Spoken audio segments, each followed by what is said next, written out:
ఇది చాలా important reel, ఖచ్చితంగా చివరి వరకు చూడండి. లో కొంచెం జ్ఞానం సంపాదించినా, కొంచెం డబ్బు వచ్చినా, పలుకుబడి వచ్చినా వీళ్ళు ఫస్ట్ అటాక్ చేసే జ్యోతిష శాస్త్రాన్ని.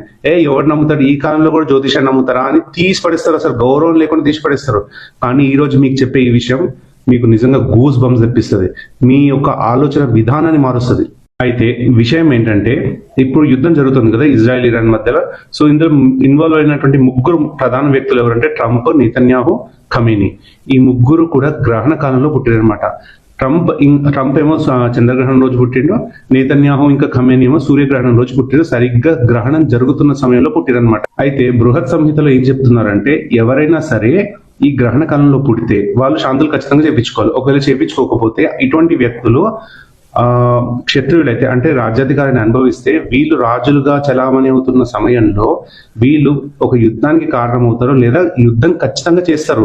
వీళ్ళు జీవితాంతం యుద్ధం చేయడం కోసం సన్నద్ధం అవుతూ ఉంటారు అన్నమాట. నిజంగా బృహత్ సంహిత ఎప్పుడో కొన్ని వేల సంవత్సరాల కింద చెప్పబడిన దాన్ని ఈ రోజు నిజంగా జరుగుతుంది. ఇంతేకాదు, ఎప్పుడైనా సరే పాక్షిక సూర్యగ్రహణం సింహరాశిలో వస్తే అప్పుడు ప్రధానంగా నష్టపోయేది రెండు జాతులు. ఒకటి పులిండ్ల జాతి, ఇంకోటి మ్లేచ్ఛ జాతి. మ్లేచ్ఛులు అంటే వేదానికి విరుద్ధంగా ప్రవర్తించే వాళ్ళు, హ్యుమానిటీకి విరుద్ధంగా ప్రవర్తించే వాళ్ళని మ్లేచ్ఛులు అంటారు. దీనికన్నా ఇంకా ఎక్కువ డెఫినేషన్ అవసరం లేదు, అందరికీ అర్థమవుతుంది. పులిండ్లు అంటే ఎవరంటే డెజర్టెడ్ ఏరియాస్ లో ఉండే ప్రిమిటివ్ ట్రైబ్స్ ని పులిండ్లు అంటారు. అంటే ఇప్పటి కాలంలో పులిండ్లు అంటే ఎవరు అనుకోవచ్చు అంటే యూదులను మనం పులిండ్లు అనుకోవచ్చు. ఈ యుద్ధంలో ప్రధానంగా నష్టపోయేది యూదులు, ముస్లిమ్స్. సో ఇది కూడా చాలా క్లియర్ గా బృహత్ సంహితలో చెప్పబడింది.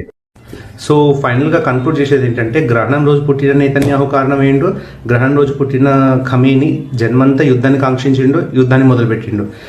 ఎప్పుడు యుద్ధం కోసం పరితపించే ట్రంప్ కూడా గ్రహణం రోజే పుట్టిండు. యుద్ధం మొదలైంది కూడా గ్రహణం రోజే. ఈ యుద్ధం వల్ల వచ్చే సైడ్ ఎఫెక్ట్స్ అనుభవిస్తుంది ముస్లిమ్స్, యూదులు అంటే మ్లేచ్చులు, పుల్లుని. అయితే ఈ 4 సూత్రాలు కూడా బృహత్ సంహితలో ఉన్నాయి. డిఫరెంట్ యాంగిల్స్లో థింక్ చేసే ఇలాంటి అద్భుతమైన కంటెంట్, అందులోనూ అథెంటిక్ కంటెంట్ కావాలనుకుంటే నాకు లైక్ చేయండి, ఫాలో అవ్వండి. ఎందుకంటే నాకు కూడా మోటివేషన్ ఉండాలి కదా. Thank you.